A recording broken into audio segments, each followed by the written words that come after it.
Assalamualaikum warahmatullahi wabarakatuh. Halo teman-teman, selamat datang di Pitagos. Terima kasih sudah sowan ke video ini. Mohon dukungannya ya dengan like, subscribe, dan komen. By the way, video kali ini panjang sekali teman-teman.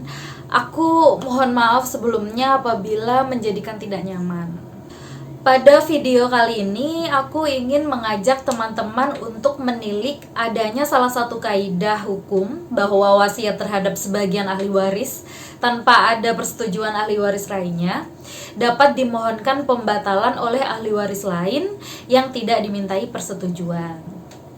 Asal kaidahnya adalah dari putusan Mahkamah Agung pada tingkat kasasi nomor 558K AG 2017. Nah, agar lebih spesifik dan terarah, pada studi kasus kali ini aku mengangkat judul Penyalahgunaan Surat Wasiat sebagai Perbuatan Melawan Hukum menurut Hukum Islam di Indonesia. Studi kasus putusan Mahkamah Agung nomor 558K AG 2017. Tujuannya adalah untuk membuktikan bahwa meskipun wasiat merupakan kehendak terakhir dari pewaris, tetapi wasiat dapat dibatalkan apabila tidak dibuat dan dilaksanakan sebagaimana peraturan yang berlaku. Dalam hal ini khususnya menurut hukum Islam di Indonesia. Dan by the way teman-teman, studi kasus ini sebenarnya adalah salah satu tugas aku saat masih kuliah dulu. Jadi di sini aku mau sedikit berbagi ya, cerita dikit aja. Siapa tahu dapat memberikan gambaran bagi teman-teman yang mungkin saat ini masih kuliah, khususnya pada jurusan hukum. Jadi dulu saat kuliah aku pribadi merasa sangat sulit untuk membaca putusan, apalagi mengerti, baca aja sulit gitu loh. Mohon maaf ya, sampai istilahnya itu bahasanya kok maju mundur dan berputar-putar ya gitu. Mohon maaf nih aku hanya pingin sharing. Jadi karena itulah kemudian aku berusaha apabila ada tugas berupa makalah itu bentuknya adalah studi kasus suatu putusan pengadilan, biar sering baca gitu maksudnya, biar sering berlatih terus, jadi pelan-pelan mungkin bisa nyangkutnya agak cepet gitu loh. Terus bener-bener tugas mandiri dari dosen itu berusaha untuk dikerjain sendiri, bener-bener terjun langsung, bener-bener dikerjain gitu, karena pengen bisa. Parah ya, emang saat itu rasanya emang sulit sekali ngerti bahasa hukum, bahasa undang-undang. Sampai sekarang pun masih belajar, masih. Jadi istilah yang orang-orang sering bilang bahwa ketakutan itu harus dihadapi, bukannya dihindari, itu aku setuju. Salah satunya untuk permasalahan ini.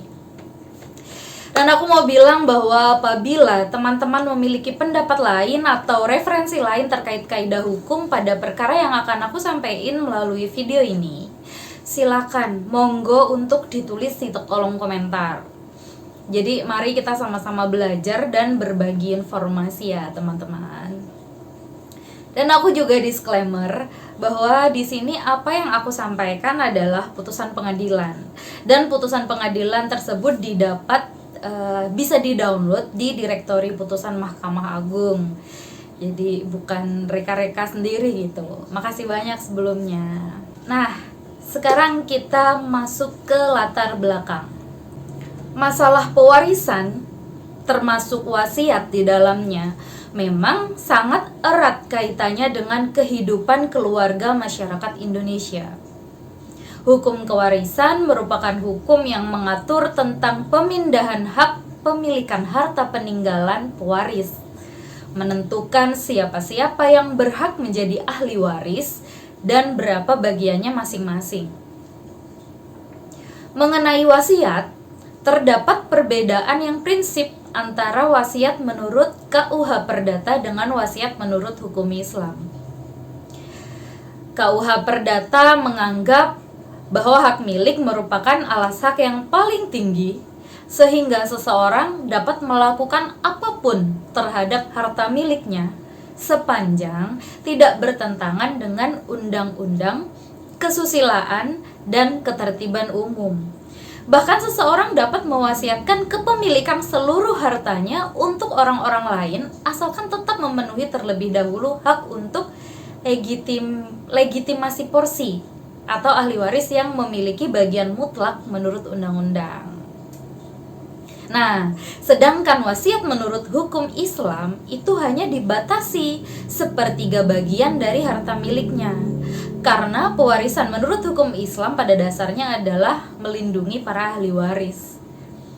Kasus ini adalah tentang surat wasiat di bawah tangan dan dinyatakan batal demi hukum oleh Mahkamah Agung karena tidak memenuhi syarat sahnya wasiat menurut hukum Islam di Indonesia sebagaimana pasal 194 dan pasal 195 kompilasi hukum Islam, termasuk pemberian wasiat yang nilainya melebihi sepertiga harta pewaris.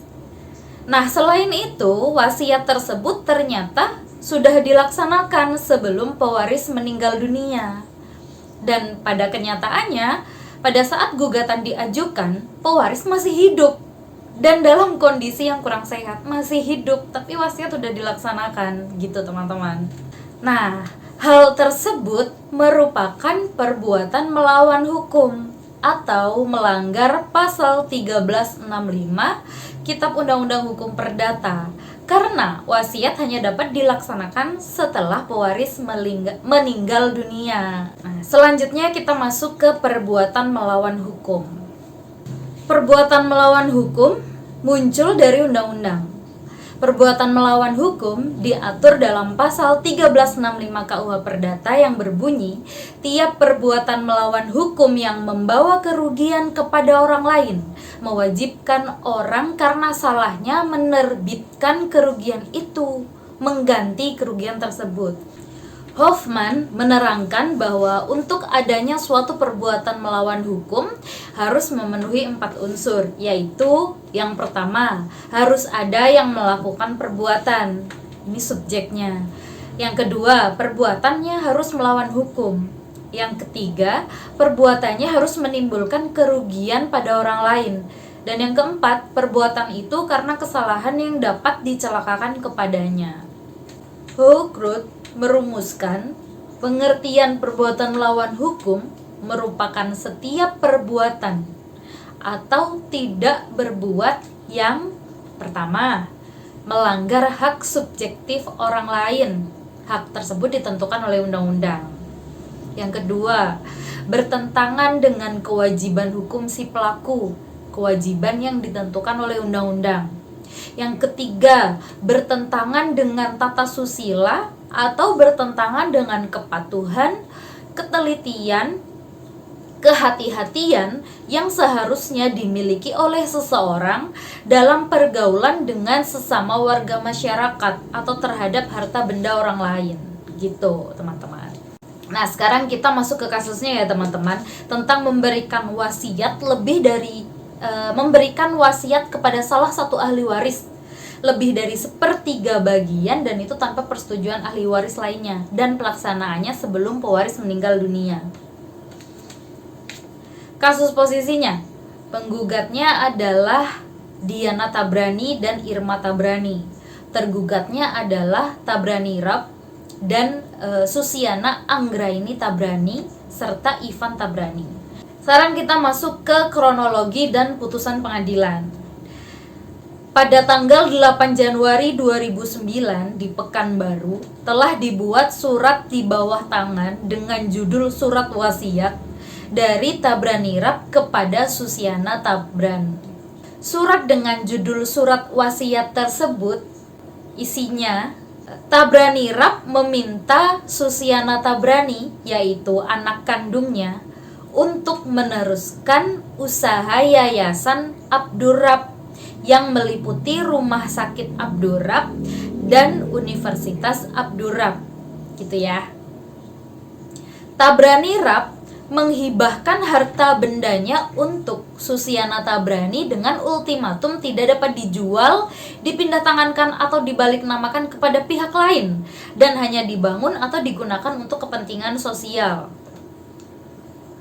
Harta benda yang dihibahkan dalam wasiat dimaksud yang wasiat tadi itu adalah sebagai berikut. Yang pertama, tanah berikut gedung universitas di Jalan Riau nomor 73 Pekanbaru, SHM nomor 22271. Yang kedua, tanah berikut gedung rumah sakit Yayasan Abdurrab yang terletak di Jalan Jenderal Sudirman nomor 410 Pekanbaru, SHGB nomor 77, SHGB 878, SHM 17, SHGB 137, SHM 301, SKGR 63592KS 01 gitulah. Terus tanah berikut bangunan yang terletak di belakang kampus Universitas Abdurrab, Gang Ikhlas, SHM 1901, SHM 1048, 2 SKGR yang merupakan pengembangan kampus Universitas Abdurrab. SKGR itu kalau nggak salah teman-teman surat keterangan ganti kerugian. Kemudian tanah kosong yang terletak di Jalan Bakti yang diperuntukkan untuk pengembangan Universitas Abdurrab dan Rumah Sakit Pendidikan Universitas Abdurrab, SHM 1137, SHM 2148, SHM 971, Akta Notaris nomor 38 LG 2007.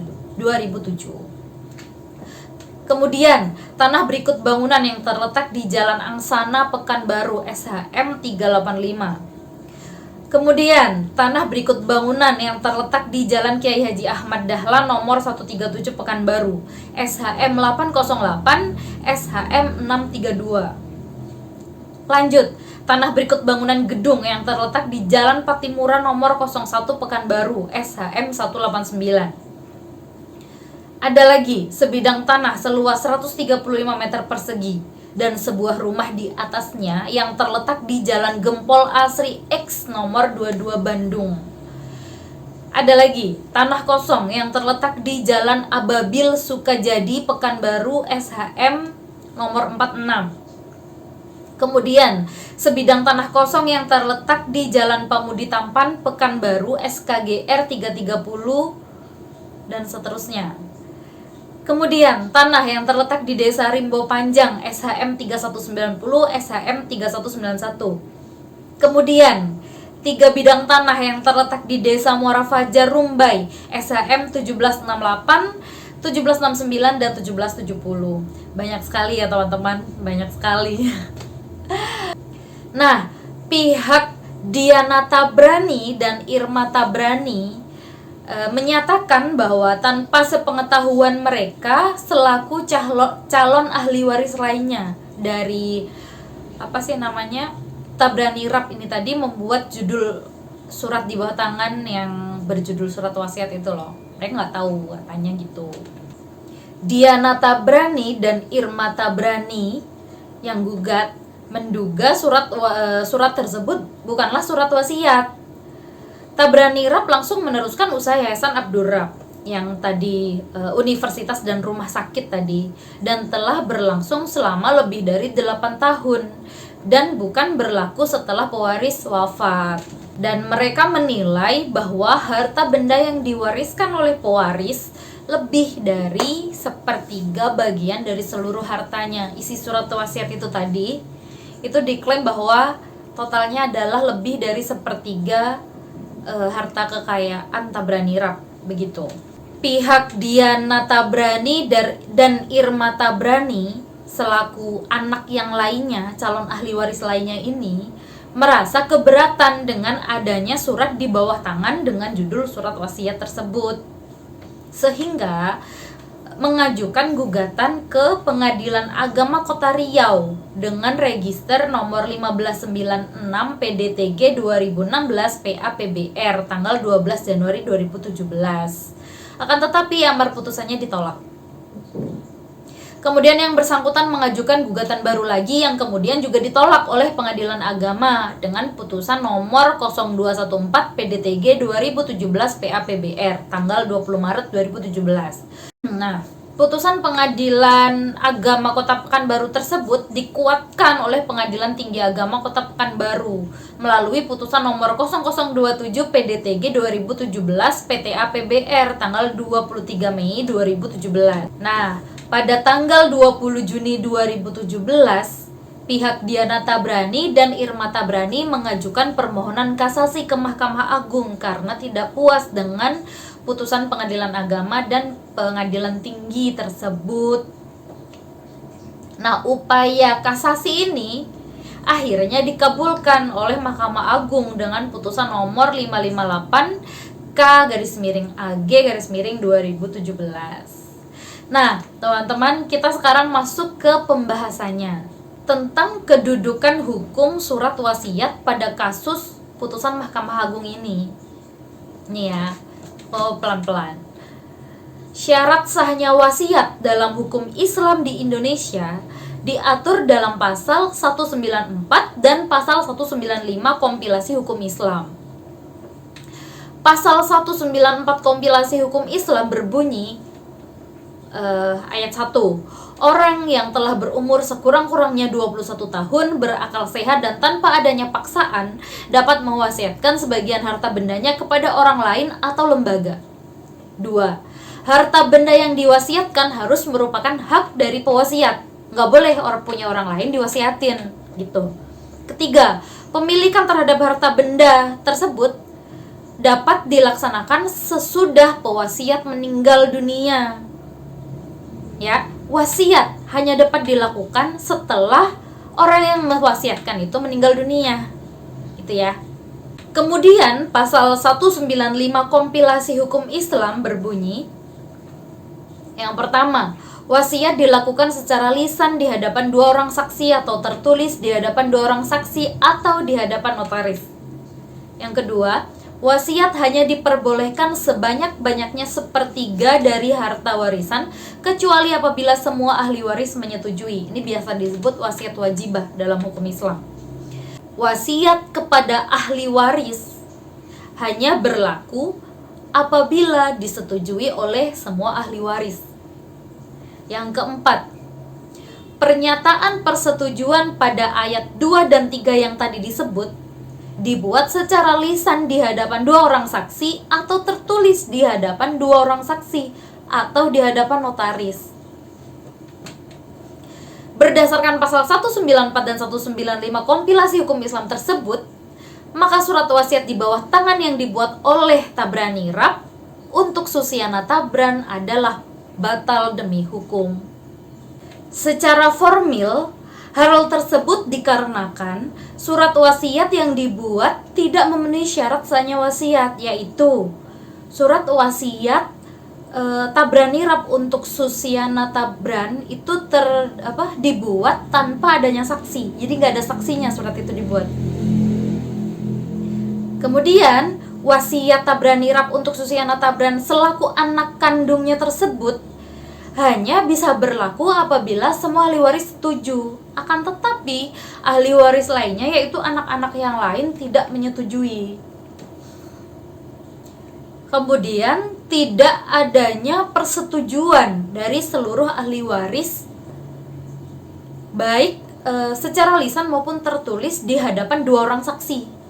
Gak ada saksinya, mengingat harta benda yang dihibahkan dalam wasiat tersebut ternyata terbukti bahwa nilainya melebihi 1/3 harta dari Tabrani Rab gitu. Nah, wasiat Tabrani Rab untuk Susiana Tabran tersebut sudah dilaksanakan sebelum pewaris meninggal dunia. Jadi nggak terpenuhi, poin-poin tadi itu nggak terpenuhi. Selain tidak memenuhi syarat sahnya wasiat, secara material, isi dari surat wasiat Tabrani Rab untuk Susiana Tabran termasuk tidak sesuai dengan Al-Quran surat An-Nisa ayat 9 dan Al-Quran surat Al-Baqarah ayat 282. Ini karena ini hukum Islam, jadi memang ada dasar hukum, sumber hukum Islam itu ya Al-Quran dan Al-Hadis gitu ya. Jadi mohon maaf, aku bacain surat dan ayatnya. Ini ada di putusan pengadilannya itu, teman-teman ya. A'udzu billahi minasyaitonir rajim. Bismillahirrahmanirrahim. Ya ayyuhalladzina amanu idza tadayantum bidainin ila ajalin musamma ila ajalim musamma faktubuh wal yaktub bainakum katibun bil adl wala ya'ba katibun ay yaktuba kama 'allamahu Allah falyaktub wal yumli lilladzi 'alaihil haqqu wal yattaqillaha rabbahu wala yabkhas minhu syai'a fa in kana alladzi 'alaihil haqqu safihan aw dha'ifan aw la yastati'u an yumillahu falyumlil waliyuhu bil 'adl wastashhidu syahidaini mir rijalikum fa illam yakuna rajulaini farajulu wa imra'atani mimman tardawna minasyuhada'i an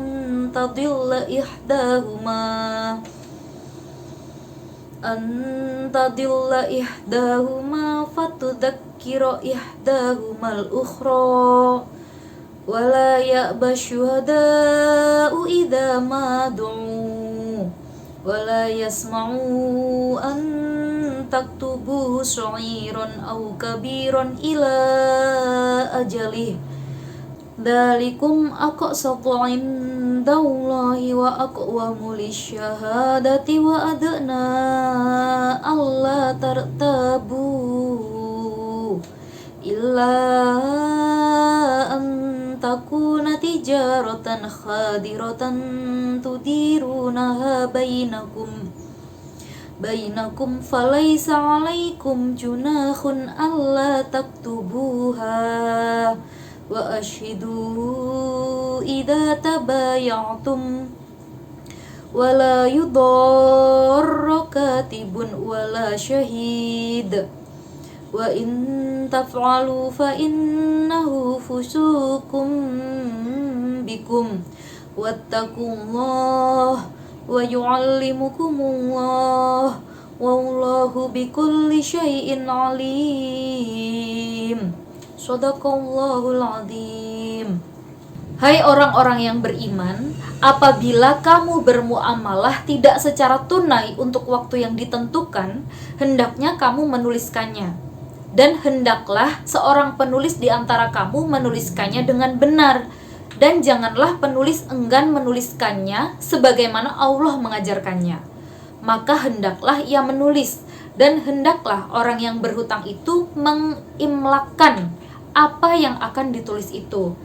Dan hendaklah ia bertakwa kepada Allah Tuhannya, dan janganlah ia mengurangi sedikit pun daripada hutangnya. Jika yang berhutang itu orang yang lemah akalnya atau lemah keadaannya, atau dia sendiri tidak mampu mengimlakkan, maka hendaklah walinya mengimlakkan dengan jujur. Dan saksikanlah dengan 2 orang saksi dari orang-orang laki-laki di antara kamu.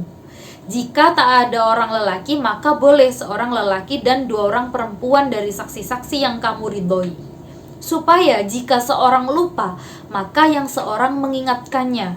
Janganlah saksi-saksi itu enggan memberi keterangan apabila mereka dipanggil.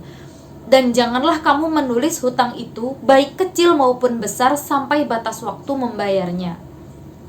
Yang demikian itu lebih adil di sisi Allah dan lebih menguatkan persaksian dan lebih dekat kepada tidak menimbulkan keraguanmu.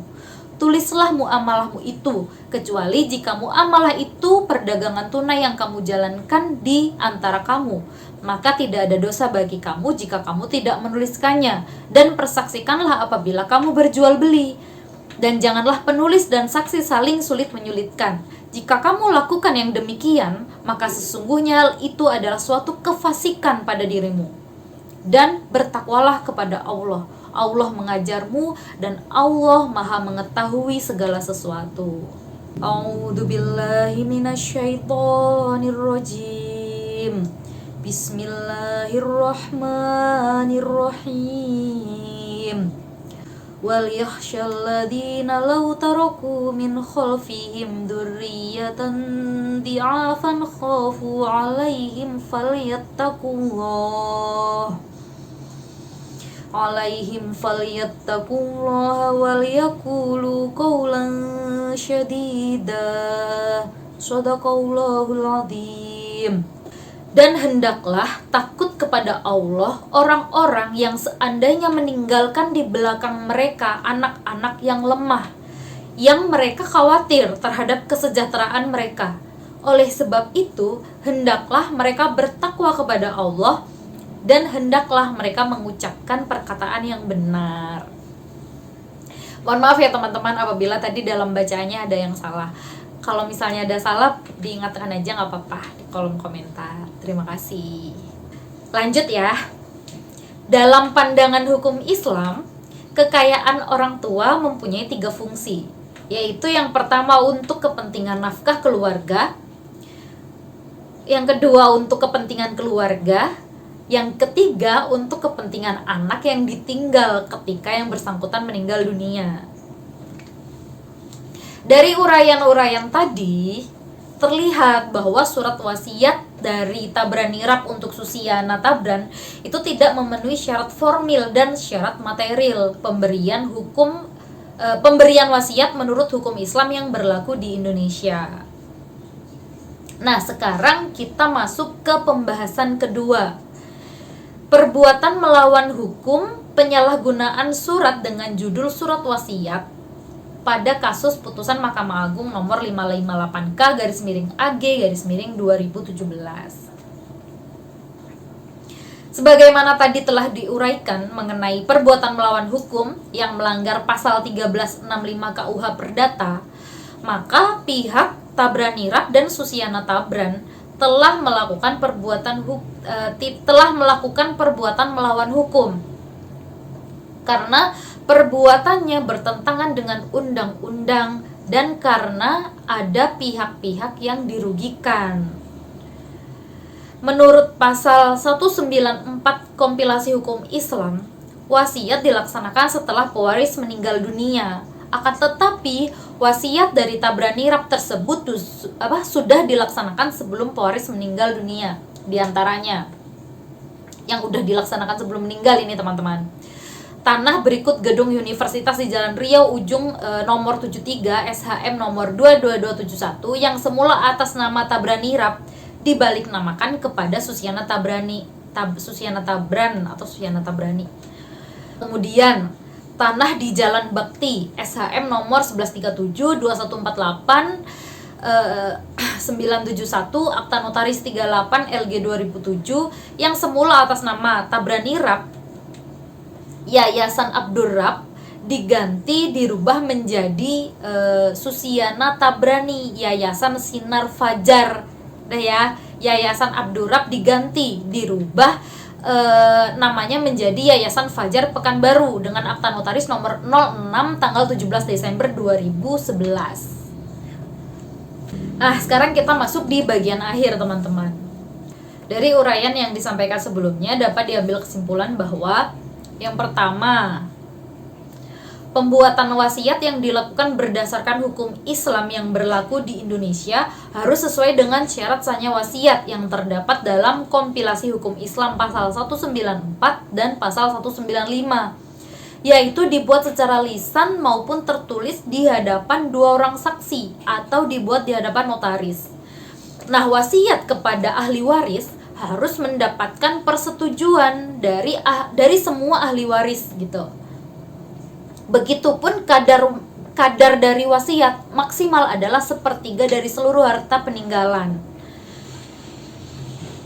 Bila mewasiatkan lebih dari 1/3 harta pewaris, maka harus ada persetujuan dari seluruh ahli waris secara lisan maupun tertulis di hadapan 2 orang saksi atau di hadapan notaris. Gitu. Yang kedua, kedudukan wasiat yang dilakukan dengan perbuatan melawan hukum, dalam hal ini hukum Islam yang berlaku di Indonesia, adalah batal demi hukum. Pihak Tabrani Rab, Susiana Tabran, dan Ivan Tabrani telah melakukan perbuatan melawan hukum karena perbuatannya bertentangan dengan undang-undang. Dan karenanya ada pihak-pihak yang dirugikan, yaitu dengan melaksanakan wasiat sebelum pewaris atau pewasiat meninggal dunia. Selain itu, tanpa persetujuan semua ahli waris, Tabranirab membuat wasiat dan mewasiatkan lebih dari sepertiga hartanya kepada salah satu anaknya, Susiana Tabran, sehingga wasiatnya tersebut batal demi hukum. Nah, dari studi kasus ini tadi ada 2 saran teman-teman. Yang pertama, wasiat yang dilakukan berdasarkan hukum Islam di Indonesia harus dilaksanakan setelah pewasiat meninggal. Wasiat dibuat dengan 2 orang saksi. Wasiat hanya dilaksanakan paling banyak sebesar sepertiga bagian dari harta kekayaan pewasiat. Apabila pewasiat menghendaki memberikan wasiat kepada salah satu ahli waris dengan jumlah lebih dari sepertiga harta kekayaan, maka harus dengan persetujuan seluruh ahli waris lainnya. Begitu. Yang kedua, pelaksanaan wasiat hendaknya tidak dilakukan dengan melawan hukum, sehingga tidak berakibat pada kebatalan wasiat, mengingat wasiat itu merupakan keinginan terakhir dari pewaris. Jadi harus kayak diagungkan gitu loh. Nah, alhamdulillah selesai juga teman-teman. Mohon maaf videonya panjang sekali. Aku ingatkan kembali teman-teman, ini tadi adalah putusan Mahkamah Agung pada tingkat kasasi. Putusannya dapat di-download secara langsung di Direktori Putusan Mahkamah Agung. Aku ulang ya kaidah hukumnya teman-teman. Kaidah hukumnya adalah bahwa wasiat terhadap sebagian ahli waris tanpa ada persetujuan ahli waris lainnya itu dapat dimohonkan pembatalan oleh ahli waris lain yang tidak dimintai persetujuan. Itu kaidah hukum Mahkamah Agungnya.